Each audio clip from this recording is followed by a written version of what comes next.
Hi, Roy here on my channel Roy Reads Anything. This is the last of my festive newsstand pieces, looking at a Marvel giant superhero holiday grab bag from 1975. I think this was the second one, it might have been the third, not sure. I made a video about the first one last year, so I'll stick up a link to that. So yes, giant superhero holiday grab bag. Marvel's Yuletide gift to you. So it's an oversized comic, big and chunky, no adverts. And what you get is a cover showing a scene in a normal living room. Could be one of our own living rooms, perhaps, with a Christmas tree being decorated. Doctor Strange, the Sorcerer Supreme, is using his mystic powers to put a bauble, to levitate a bauble, in fact, to get it onto the tree. There's Spider-Man putting the star on the top of the tree with his wall-crawling powers. You've got Luke Cage, Power Man, who wears a big chain as a belt, and he's making paper chains and putting them on the tree. Interesting link there. But there's Nick Fury, director of S.H.I.E.L.D., bedecked with his skin-tight suit and holding some kind of weird piece of equipment. And he's actually got a cigar, although he's fortunately not lit it at the moment. And then I don't know who is the responsible adult for this child. Oh, hang on, doorbell. That was very nice. Thank you so much. Thank you so much. Cheers. Bye-bye. I'm back. It was the Morrison supermarket delivery man. Where was I? Yes. Who is the responsible adult for this child who is sitting on the lap of that rampaging behemoth of destruction, the Incredible Hulk? Although he's wearing a Santa suit, ripped as if he was wearing a Santa suit before he hulked out. So his bulging muscles then ripped it during the transformation. So there's obviously a backstory to this, but everybody looks happy.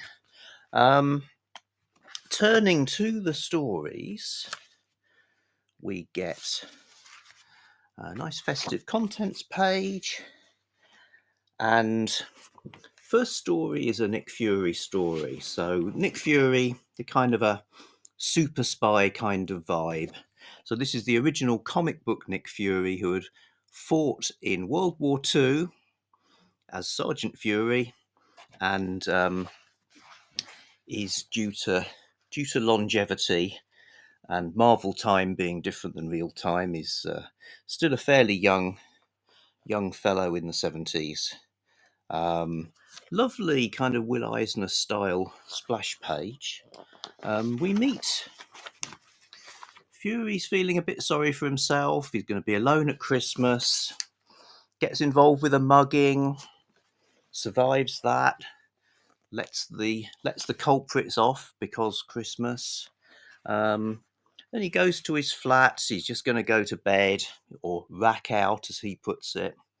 But there's a beautiful one of his glamorous female friends is in his apartment, and we get to see some lovely how Nick Fury rolls at Christmas, putting on Frank Sinatra's Christmas LP, mixing up some daiquiris, dimming the lights. He's got a real fire. He's like some sort of the ultimate kind of boomer generation superhero fellow. Then he gets a call through some sort of a computery equipmenty thing, and he's got to go and save the world, or at least New York, because turns out the hate monger, a villain who was introduced in the Fantastic Four, who's like the world's ultimate racist, is going to destroy New York with a germ warfare bomb. And although S.H.I.E.L.D.'s a pretty big operation, it's Christmas, so no one's on duty. So Fury is the only one. He has to go and single-handedly save the day. And there's some spacefaring shenanigans. Not much of a spoiler to say. It all works out, and it's one of those stories, perhaps surprisingly, in a story of this nature, where could it have been Santa Claus? Could there have been that kind of quasi-divine intervention from the big man to help things out? Anyway, there's Nick Fury with his lady friend watching the sunrise over New York. So fair enough. Then we get Spider-Man Goes Mad. Not a Christmas story, but a great Spider-Man story. From pretty early on, you got Steve Ditko doing the art. You've got some great weird things happening. Spidey's having hallucinations of all his old baddies. It's like classic period. He's the nerdy science guy. He's being bullied by Flash Thompson. He's got troubles at work with J. Jonah Jameson, who has this unreasoning hatred of him. And there's this thing of Spider-Man thinks he's going mad. How can I trust myself? I might hurt innocent people if I'm going to hallucinate baddies all over the place. Brilliant panel where he goes to a psychiatrist's office and it's like everything's upside down. So he really thinks that this is it. I am going crazy. But he isn't really. It turns out the psychiatrist is one of the baddies, and yes, all ends well. So not a Christmas story, but a nice nostalgic treat. But then we're back into Christmas with Luke Cage in a story called Jingle Bombs, where very early, this was issue 7 of Luke Cage, Hero for Hire, as he then was. So he's the sort of jive-talking, gritty on the streets kind of superhero. First of all, he sees an old Dickensian-looking guy beating up a newsboy. So he intervenes in that, and the guy says his name is Marley. Then later he meets a Vietnam veteran who suddenly produces a gun, so he foils that one. And then somebody comes from the future, 1984, and he's shooting laser guns everywhere. So you got the past, present, and future stuff. And it turns out there's a plot to blow up New York, this time with an atom bomb. And again, probably not much of a spoiler to say that gets foiled. There's Luke Cage with his girlfriend watching the sunrise over New York. Presumably could have been the same day. So New York, obviously a slightly dangerous place to be on Christmas Eve in those days. Moving on, it's the Hulk. Heaven is a very small place. Classic stuff with Herb Trimpe doing the art, Roy Thomas writing, and Hulk's living in the desert, likes being away from the puny humans and all the aggression, sees a sort of mirage town, walks into this small town. Everybody's being super nice. They're tipping their fedoras at him. And there's children happy and everything lovely, but nobody can really see him except one girl in a wheelchair. But then she disappears. Come back.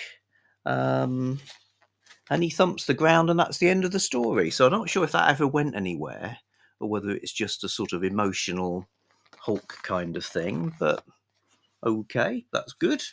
Then we get Eternity, and it's New Year's Eve. So okay, we've progressed through the days of Christmas. It's Roy Thomas writing again, Gene Colan doing the art, and it's that weird period when Doctor Strange wore a sort of mask over his head when he was doing supernatural stuff. But I have to say, this story benefits from the extra size in that the artwork and all this cosmic stuff looks great on the bigger pages, which, you know, so it can be a bit pitiless to blow up somebody's artwork to probably closer to the size they actually drew it at.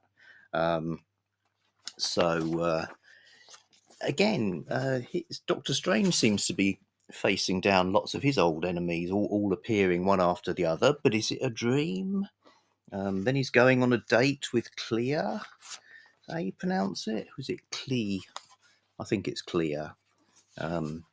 She's like new to the world. Snow, I have heard that word. She's wearing a green beret. Nice. So there's a big cosmic battle, and I say great artwork. Shame the story doesn't actually finish in this one-off thing. So it sort of gets so far and no further, and we're told in the final extra panel, as all true believers already know, the menace of Nightmare was once more defeated. So, okay, we're supposed to have already read these stories. You serve us up reprints, and then you scold us for not knowing the stories already. Anyway, fair enough. You know, who cares? It's Christmas. I quite like the fact that this Christmas wish from Doctor Strange mixes up Marvel's occult lore with a Christmas message. In the name of the eternal Vishanti, the whole blushing Marvel bullpen wishes you a Merry Christmas and a Happy New Year. May the all-seeing eye of Agamotto ever light your way. So we'll probably write that on our Christmas card to the local vicar. Back cover. Remember how it all started in that house? Now they're all leaping away. Even the ones who can't fly are leaping away. Directed by Santa. Santa's doing that great, like, arm out, fingers all apart comic book gesture to send them off. Perhaps Santa deploys them to help children decorate trees on Christmas Eve. I don't know. And Nick Fury's finally got to light his cigar. It's even got a bit of ash falling off it. Everybody's smiling. It's Christmas. It's happy. We've had our giant superhero holiday grab bag for just 50p. Hooray! So that's that. Back soon with something else. And have a nice Christmas.